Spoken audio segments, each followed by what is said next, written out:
From the national newsroom of the Canadian Press, I'm Don Mitchell. In just hours, the federal Liberals will have a new leader replacing Prime Minister Justin Trudeau. Party members have gathered at the Rogers Convention Centre in downtown Ottawa to turn the page on Trudeau's decade at the party's helm. After securing millions through fundraising, former Bank of Canada Governor Mark Carney is the presumed frontrunner, the winner, expected to replace Trudeau as Prime Minister within a matter of days and perhaps call an early election within weeks. President Donald Trump admitted there will likely be some stress for businesses over uncertainty connected with his planned tariffs on a range of American trading partners. During an interview with Fox News Channel this morning, he suggested there would be a period of transition and that it's likely his tariff plan would fluctuate over the next year. Well, I think so. But, the tariffs could go up as time goes by, and they may go up. And, I don't know if it's predictability. I think that's not clarity. No, I think that they say that. It sounds good to say. But for years, the globalists, the big globalists, have been ripping off the United States. They've been taking money away from the United States. And all we're doing is getting some of it back. And we're going to treat our country fairly. The president isn't ruling out the possibility of a recession stateside this year.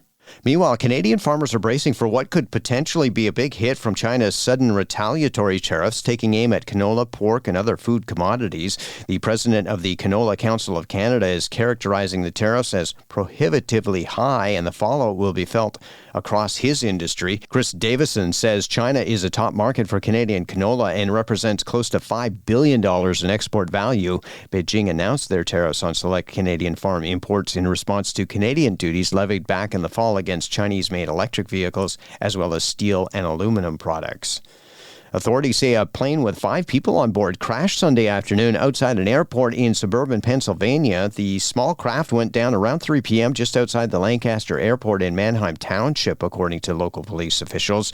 There's no immediate word on fatalities or injuries. The Federal Aviation Administration confirmed there were 5 people on the plane, a Beechcraft Bonanza, when it went down. And authorities say more than 1,000 people have been killed over 4 days as Syrian security patrols battle gunmen loyal to ousted leader Bashar Assad. The violence escalated into clashes near the port city of Latakia and has reopened wounds of the country's 13-year civil war. ABC's Lama Hassan has more. Syria's interim leader Ahmed al-Shara, remember, he took over just 3 months ago after the Assad regime was toppled back in December. He's now calling for national unity and peace. This major escalation of violence is his biggest challenge since taking control. A counteroffensive against the Assad loyalists has been largely in a coastal region, but it has brought havoc to several other cities and towns in the country. This is the Canadian Press.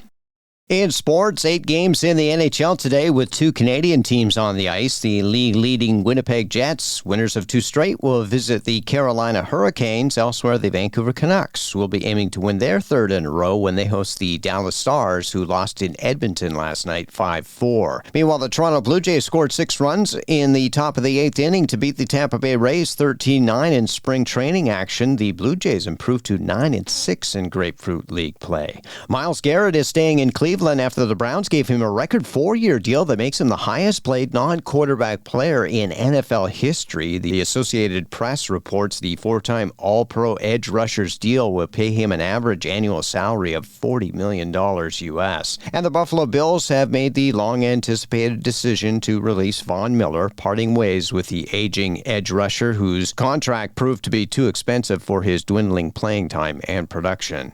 From the Canadian Press, I'm Don Mitchell. Thanks for listening. Don't forget to follow and subscribe. For more of today's top stories, visit thecanadianpressnews.ca.